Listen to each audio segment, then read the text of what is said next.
Hello, bienvenue sur ma chaîne et dans ma toute première vidéo dans laquelle je vais vous parler du Pumpkin Autumn Challenge. La raison pour laquelle je vais vous parler de ce challenge, elle est très simple, c'est que j'y participe tout simplement. Ça fait maintenant 3 ans que je participe au Pumpkin Autumn Challenge, dont je vous expliquerai rapidement les règles juste après. 3 ans que j'y participe et 3 ans que pendant 3 mois, donc du mois de septembre au mois de novembre, je ne lis que des livres en lien avec le Pumpkin Autumn Challenge. Donc c'est tout simplement pour ça que je vais vous parler de ce challenge aujourd'hui, puisque toutes mes lectures en fait seront rythmées les 3 prochains mois par le Pumpkin Autumn Challenge tout simplement. Alors le Pumpkin Autumn Challenge, qu'est-ce que c'est? C'est un challenge qui a été créé par une booktubeuse qui s'appelle Guimauze, de la chaîne du Terrier de Guimauze. Je vous incite à aller voir toutes les vidéos qu'elle a faites pour expliquer le principe du challenge, expliquer comment ça fonctionne, etc. plus en détail. Donc je vais pas trop m'attarder sur les explications puisque de toute façon vous allez très vite comprendre de quoi il s'agit. Vous l'avez compris je pense, je vais vous présenter ma palle du Pumpkin Autumn Challenge, c'est-à-dire ma pile à lire. Il y a pas mal de bouquins, voilà, je vais tout de suite vous expliquer le principe du challenge et très rapidement commencer ma liste. Alors le Pumpkin Autumn Challenge consiste tout simplement à lire des livres déjà pendant 3 mois, donc du 1er septembre jusqu'au tout dernier jour de novembre. Donc en fait le challenge fonctionne sous forme de menus. Vous avez en général 3 à 4 menus, cette année il n'y en a que 3, et dans chaque menu qui a un thème un petit peu global, vous avez des sous-catégories. Donc là cette année il y a 3 menus et dans chaque menu il y a 4 sous-catégories. Ces sous-catégories sont associées à des mots-clés et ces mots-clés, c'est à vous en fait de les associer eux-mêmes à un ou plusieurs livres, voire même à des films, des séries ou des jeux vidéo, ou tout ça en même temps, afin tout simplement de vous enrichir un petit peu en termes de lecture et autres sur des thèmes bien précis en lien en général avec la saison automnale. Ça paraît un petit peu compliqué comme ça, mais vous allez voir, je vais tout de suite tout vous expliquer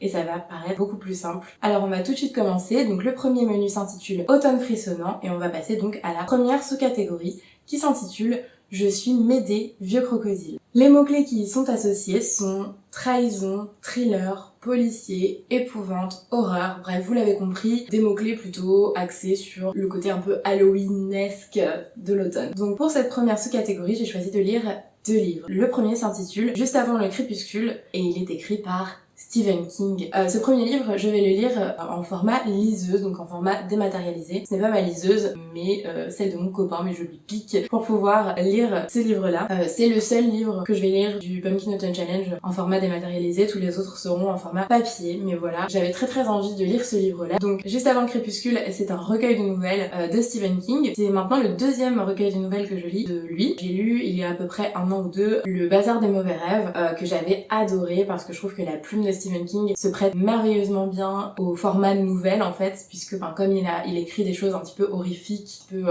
étranges et qui font peur, c'est super agréable de les lire en nouvelle parce que du coup la chute n'en est que plus éprouvante et intéressante et elle a vraiment un impact fort, ce qui est tout l'intérêt des nouvelles en général. Donc j'ai très hâte de lire ce recueil de nouvelles. Je pense que ce sera pas très long, donc voilà, c'est le premier livre. Le deuxième livre que j'ai décidé de lire dans cette même sous-catégorie, c'est celui-ci. Donc c'est Mystère à Riddling Woods de Samuel J. Alpin, je ne sais pas comment on dit.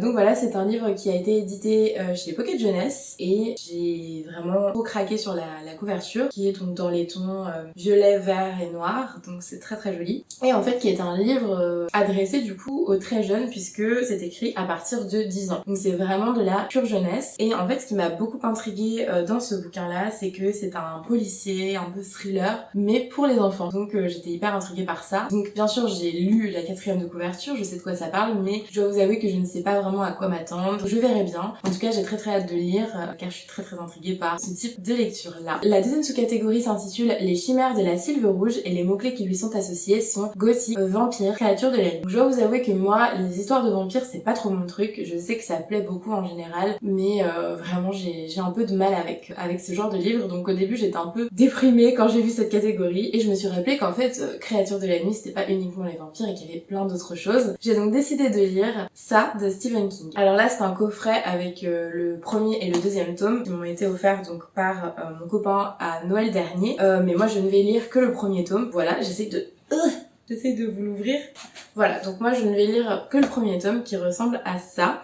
et j'ai réalisé il y a quelques jours qu'en fait il est extrêmement long, il fait genre 800 pages. Ça va être un sacré pavé à lire, mais c'est pas grave. J'ai très hâte. En fait j'ai déjà vu les films, donc les récents, et j'ai vraiment trop aimé. Je sais qu'ils plaisent pas toujours à tout le monde. Moi je les ai trouvés géniaux, surtout le 2. Donc écoutez, ça devrait être vraiment cool. Le seul truc qui me fait un peu peur, c'est que, enfin au-delà du côté horrifique évidemment de l'histoire, ce qui me fait un peu peur, c'est que j'ai entendu parler de certaines scènes qui n'avaient pas été incluses dans les films pour des raisons tout à fait évidentes, dans la mesure où ce sont des scènes très trash, pas forcément dans le sens horrifique du terme, voilà, et je sais à peu près de quoi il retourne, et j'ai un petit peu peur de ça parce que j'ai peur d'être très mal à l'aise dans ce genre de scène. Mais écoutez, ça ne peut être que bien, ça reste quand même du Stephen King, il a une très chouette plume, donc voilà, je vais essayer de voir le bon côté des choses, et puis je vous en dirai évidemment des nouvelles très vite, donc voilà. Donc la troisième sous-catégorie s'intitule Les supplices de la belladone, et le mot-clé qui lui est associé, ou les mots-clés qui lui sont associés, c'est assez simple puisque c'est lire un livre à la couverture noire. Donc j'en ai choisi 2, encore une fois. Pour le premier livre de cette sous-catégorie, j'ai choisi Hunger Games de Susan Collins. Alors, oui, je vais vous l'avouer, il est temps de rétablir la vérité. Non, je n'ai pas lu les Hunger Games de Susan Collins. Bouh. Je sais, j'ai lu un petit peu du premier tome, j'en ai lu quelques chapitres puisque je me rappelle de certaines choses, donc j'en ai lu quelques chapitres, mais en fait c'était il y a un certain temps maintenant, et à l'époque je me sentais pas tellement prête à lire ça en fait, et puis je sais pas, j'ai pas tellement d'excuses en fait, c'est juste que à l'époque ça m'intéressait pas, j'avais pas envie de les lire, donc je les ai pas lus. Et puis il y a quelques temps maintenant, donc cet été, on a décidé de se refaire tous les Hunger Games, enfin je dis ça comme si on avait, voilà, il y en a que 4, hein. C'est pas incroyable, mais on a décidé de se refaire les Hunger Games en film, et j'ai trop aimé. Ça faisait un bout de temps que je les avais pas vus, donc j'avais oublié pas mal de choses. J'ai vraiment adoré, et je sais pas, je me suis sentie prête à lire les livres, donc ça y est, je vais lire du coup le premier tome de Hunger Games. Je l'ai acheté en poche, donc c'est aussi chez Pocket Jeunesse. Je l'ai acheté en poche parce que, alors normalement je suis pas très poche, mais je suis assez contente parce que depuis quelques années maintenant, les différentes maisons d'édition commencent à éditer leurs livres en format poche avec la même tête que les grands formats. Moi j'adore les grands formats, et j'ai toujours trouvé les formats poche un petit peu moches. Désolée, voilà. Il y a beaucoup de formats poche que je trouve pas très jolis, et là du coup je suis trop contente parce qu'il est super. J'ai trop hâte de les lire. Ça va être trop bien.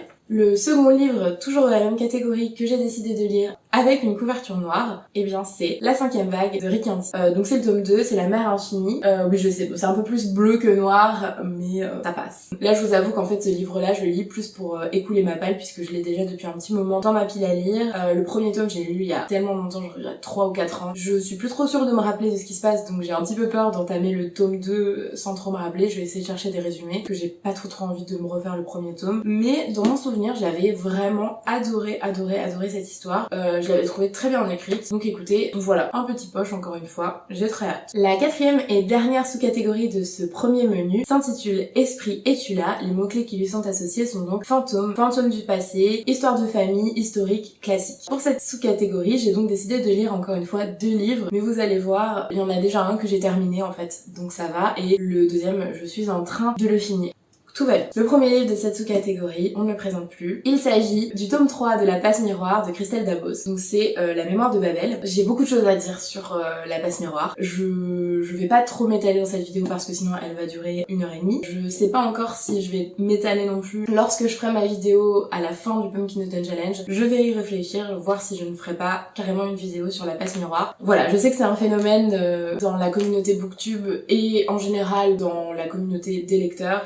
Voilà, il y a trop de choses à dire sur cette saga, mais bon, du coup, je l'ai déjà terminée. En fait, j'ai un petit peu triché parce que quand le Pumpkin Autumn Challenge a commencé le 1er septembre, j'avais déjà commencé ce livre. Et puis du coup, quand le challenge a commencé, j'étais déjà à genre la moitié, donc je me suis dit, bon, je vais le compter en fait dans ma palle, ça va être très bien. Donc voilà, je l'ai terminé, mais ça reste quand même un livre qui rentre dans la catégorie dans le sens histoire de famille et même esprit, pourquoi pas. Voilà, pour ceux qui connaissent un petit peu, ça peut passer. En tout cas, ça rentre très bien dans histoire de famille, et du coup, voilà. Le second livre, bon, et bien sans surprise, voilà. Alors oui, du coup, j'ai lu le premier tome en version poche, donc chez Folio en fait. Et puis, donc j'ai lu les 2 tomes suivants en format poche chez Folio, encore une fois, parce que je les trouve très jolis. Et en fait, voilà, là il est arrivé un moment où il fallait que je lise le dernier tome, et il est toujours pas sorti en poche. Donc du coup, j'ai été obligée de me l'acheter en grand format, mais je dois vous avouer que j'attends qu'une chose, c'est de m'acheter en fait les tomes 1, 2 et 3 en grand format, parce qu'ils sont trop beaux.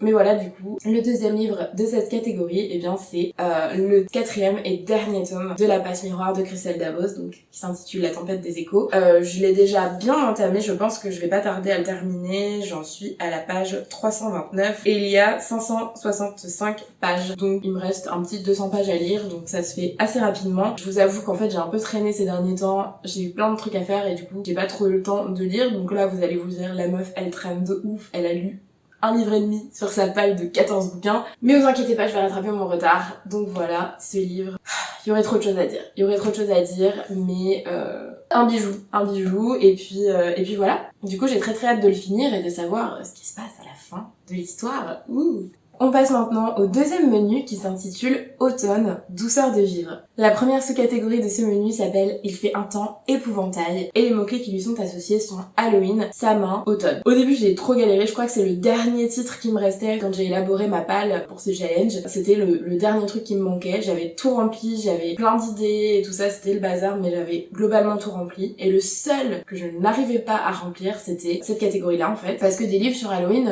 il y en a, mais c'est un peu galère à trouver comme ça en fait, sorti nulle part, donc du coup j'ai eu un peu de peine, donc j'ai mis des messages sur le groupe Facebook du Pumpkin Autumn Challenge pour demander un petit peu des idées, et parmi les commentaires il y a quelqu'un qui m'a rappelé l'existence de ce livre, et pour la petite histoire très très rapide, en fait c'est un livre que j'avais déjà mis dans ma pile à lire du Pumpkin Autumn Challenge de l'an dernier je crois, et en fait j'avais fini par l'enlever parce que je l'ai pas acheté. Alors le livre dont je vous parle depuis tout à l'heure, il s'agit en fait de Coraline de Neil Gaiman. J'adore le film d'animation Coraline, et c'est un tout petit livre, hein, c'est pas très très grand, c'est pas un très très gros livre, il doit faire 200 pages à tout casser, il fait 170 pages même. Il est vraiment très petit, et puis c'est écrit assez gros à l'intérieur. Ça fait super longtemps que je voulais lire Coraline, j'ai découvert il y a pas si longtemps que ça en fait, enfin il y a quelques années maintenant que c'était un livre à la base, et voilà, et puis depuis quelques années il commence à le rééditer, donc trop chouette. Donc là c'est dans la collection Wiz chez Albin Michel, je le trouve trop mignon.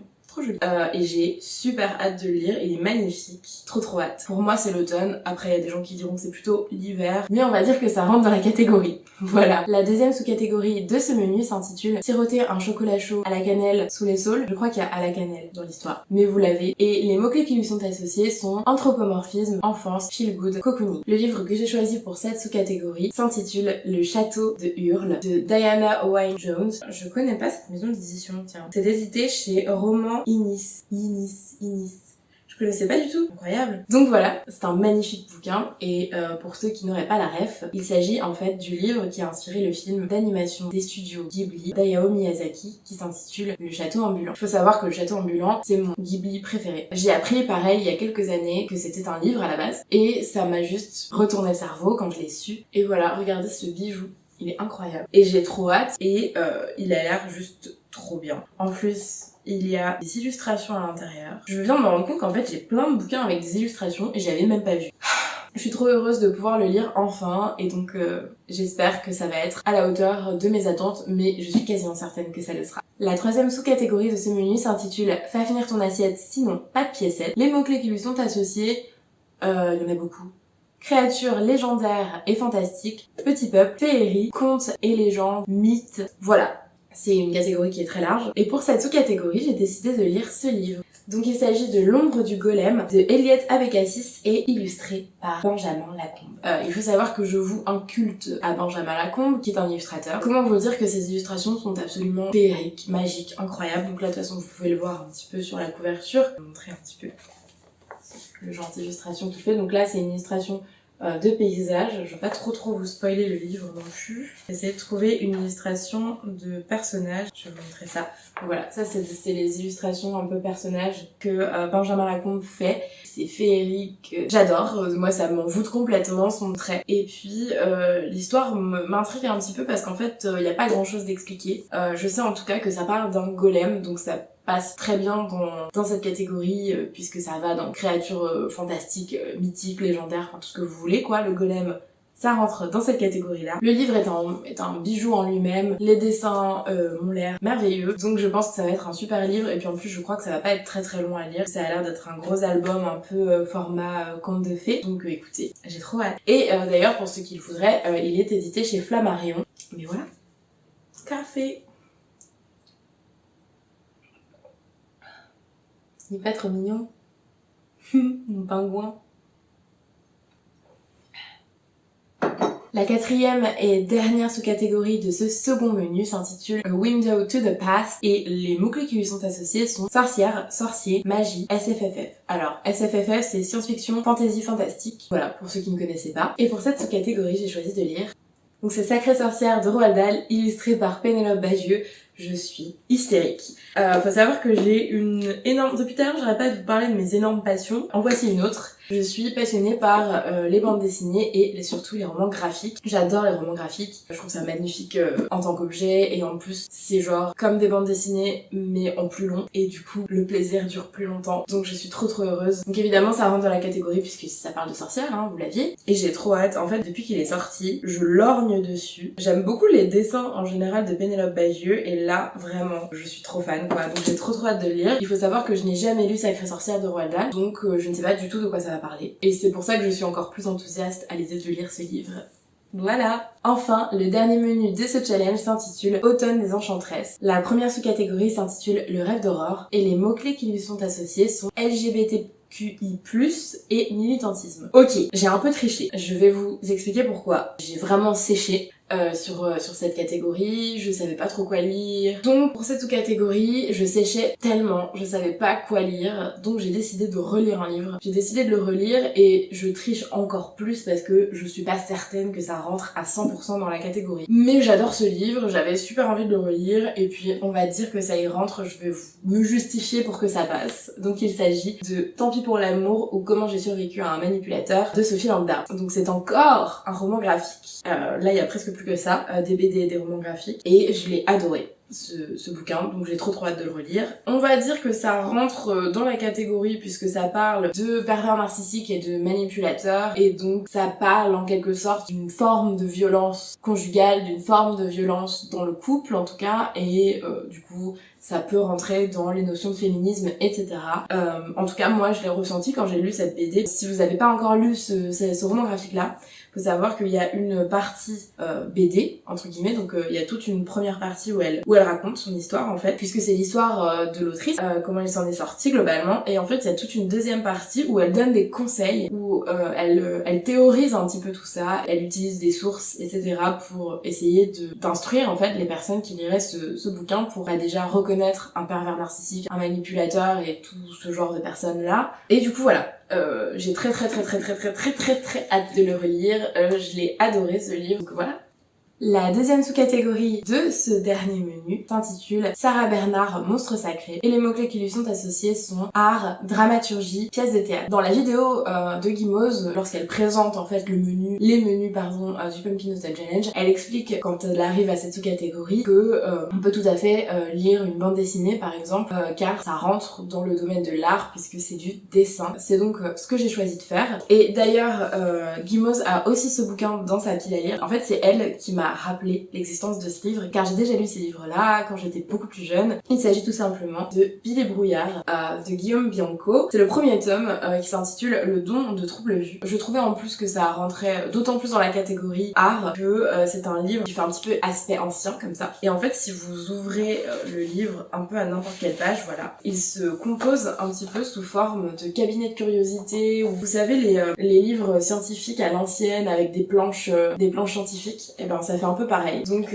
ça je m'en souvenais très bien et c'est ce que j'adore avec ces bouquins là. Et le petit plus qui m'a fait rire jaune, très jaune hein, parce que moi j'ai peur de tous ces trucs là, donc quand je l'ai vu dans le livre j'étais complètement tétanisée, mais bon ça me fait rire quand même. Vous avez en cadeau une merveilleuse planche de Ouija. Voilà, si vous voulez appeler des esprits chez vous, ne le faites pas, s'il vous plaît. Je suis même pas sûre d'avoir envie de l'afficher parce que j'ai peur que ça fasse venir les esprits, les gars, c'est pas possible. Bref, en tout cas, elle est magnifique. Et puis voilà, et j'ai trop hâte de le relire. Oh, j'ai trop hâte. Magnifique bijou. La troisième sous-catégorie de ce dernier menu s'intitule Les écailles de Mélusine et les mots-clés qui lui sont associés sont féminisme, métamorphose, transformation. Et j'ai trouvé un livre qui va parfaitement bien dans cette sous-catégorie. Ah, je suis trop contente. À mon avis, je suis loin, très loin, bien loin d'être la seule à lire ce livre puisque c'est un roman graphique qui est sorti il y a vraiment très peu de temps. Il s'agit tout simplement de Peau d'homme de Hubert et Zanzime de chez Glénat, donc édité par Glénat. D'ailleurs, je vous ai pas dit les maisons d'édition des autres livres avant, je viens d'y penser. Bill et Brouillard, c'était les éditions Soleil dans leur merveilleuse collection Métamorphose. J'adore cette collection, ils font toujours des trucs absolument magnifiques. Tant pis pour l'amour, c'est édité chez Une case en moins. Et du coup, Sacrée sorcière, c'est édité chez Gallimard. Donc voilà, comme ça, je vous ai bien tout dit. Bref, revenons à nos moutons. Peau d'homme, ce livre, j'en ai tellement entendu parler sur Booktube et vraiment, il me faisait tellement de l'œil. Pour vous la faire courte et quand même vous expliquer en quoi ça rentre dans la catégorie, c'est un livre qui parle d'une famille dont les femmes se partagent et se passent un secret de génération en génération. Elles possèdent une peau d'homme qu'elles peuvent enfiler afin de paraître telle une illusion exactement à l'image d'un homme et pouvoir du coup se mouvoir dans les sociétés masculines sans être reconnues en tant que femme. En gros, c'est ça l'idée principale de l'histoire. En tout cas, j'ai trop hâte. Donc c'est un merveilleux roman graphique qui est gigantesque, qui est magnifique. Oh, j'ai trop hâte de le lire, j'ai trop hâte. Il est incroyable. La quatrième et dernière sous-catégorie de ce dernier menu s'intitule Nausicaa de la vallée du vent et les mots-clés qui lui sont associés sont nature writing, nature, post-apocalyptique, écologie. J'ai encore une fois triché, je l'ai pas fait beaucoup dans ce challenge, mais là, écoutez, je suis pas très fan de nature writing honnêtement, c'est pas trop mon délire, j'avais pas d'idée, je savais pas trop où aller, donc déjà je me suis concentrée principalement sur le mot-clé post-apo et pas sur nature writing, donc j'ai décidé de reprendre un livre que j'avais déjà chez moi mais que je n'ai pas encore lu. J'ai dévoré les 3 premiers tomes il y a pas si longtemps et du coup il était temps que je termine en fait cette saga. Il s'agit du 4e et dernier tome de Darkest Minds de Alexandra Bracken, donc c'est le tome qui s'appelle Héritage. J'ai décidé que ça rentrait dans la catégorie post-apocalyptique. C'est pas vraiment du post-apo, c'est plus de la dystopie et de l'anticipation, mais on va dire que ça passe parce que c'est quand même dans la branche de ce genre de roman. J'ai adoré les 3 premiers tomes et j'appréhendais un petit peu de lire ce tome-là puisqu'en fait c'est pas la suite. Les 3 premiers tomes, on suit le même personnage tout le temps. Et en fait, ce 4e tome, il est basé sur un autre personnage de l'histoire, plusieurs années après la fin du 3e tome. Donc j'ai un petit peu peur parce que moi, je me suis habituée à suivre le personnage principal et là, je vais en suivre un autre. D'un autre côté, ça fait quand même maintenant quelques mois que j'ai pas lu, enfin que j'ai fini les 3 premiers tomes, donc je pense que ça va aller. Et puis, ben voilà, je l'avais acheté, il était temps que je finisse la saga, donc on va partir sur Darkest Minds. Donc voilà, je viens de terminer de vous présenter ma palle pour le Pumpkin Autumn Challenge. Ça fait beaucoup de livres, ça va être long, ça va être chouette parce que j'ai que des bonnes lectures et j'ai trop hâte. Donc comme je vous l'ai dit, j'ai déjà terminé le tome 3 de La Passe Miroir de Christelle Dabos, donc La Mémoire de Babel. J'ai déjà bien entamé le tome 4 de La Passe Miroir de Christelle Dabos qui s'intitule La Tempête des Échos. Je vais pas tarder à le terminer et je pense que le prochain livre que je vais lire, ce sera Juste avant le crépuscule de Stephen King, vous savez, en format liseuse. Je pense que je vais lire ça après parce que ça me tente bien. On croise les doigts cette année pour enfin valider complètement le Pumpkin Autumn Challenge, puisque comme je vous l'ai dit, ça fait maintenant 3 ans que je participe et je n'ai toujours pas réussi à le valider. Je me suis améliorée d'année en année. La première année, j'ai vraiment pas lu grand chose, mais j'ai quand même essayé, c'est quand même bien. Il faut surtout pas vous apitoyer. Si vous n'arrivez pas à terminer votre challenge, c'est pas très grave, et d'ailleurs je m'en suis pas voulu, mais juste j'ai pas pu le finir, c'est tout. L'année dernière, j'ai quand même bien déglingué la palle. Vraiment, j'avais bien entamé mon Pumpkin Autumn Challenge, mais j'ai pas eu le temps de le terminer. Donc là, cette année, je vais mettre les bouchées doubles. Je compte bien, j'espère, terminer ce challenge. J'ai essayé d'être un petit peu plus réaliste cette année, puisque comme vous avez vu, il y a quand même pas mal de romans graphiques et de bandes dessinées dans ma pile à lire, qui va un petit peu alléger ma lecture et me permettre de me concentrer plus sur des livres très longs, comme par exemple ça de Stephen King, ou même La Tempête des Échos, qui est quand même un bon pavé, hein, même si c'est pas énormissime, c'est quand même un bon pavé. Mais bon, je me rappelle quand même que j'ai le double à lire avec ça de Stephen King. Bref, autant vous dire que j'ai préféré quand même tempérer, donc j'ai une moitié, on va dire, à peu près une moitié de palle, plutôt littérature un peu plus légère, on va dire, voilà, donc j'ai du roman enfant, avec Mystère Harry Linwood, ou encore avec Coraline, j'ai de la bande dessinée et du roman graphique, donc là ça va être top. Et puis j'ai des plus gros pavés pour quand même avoir matière à lire, donc on verra.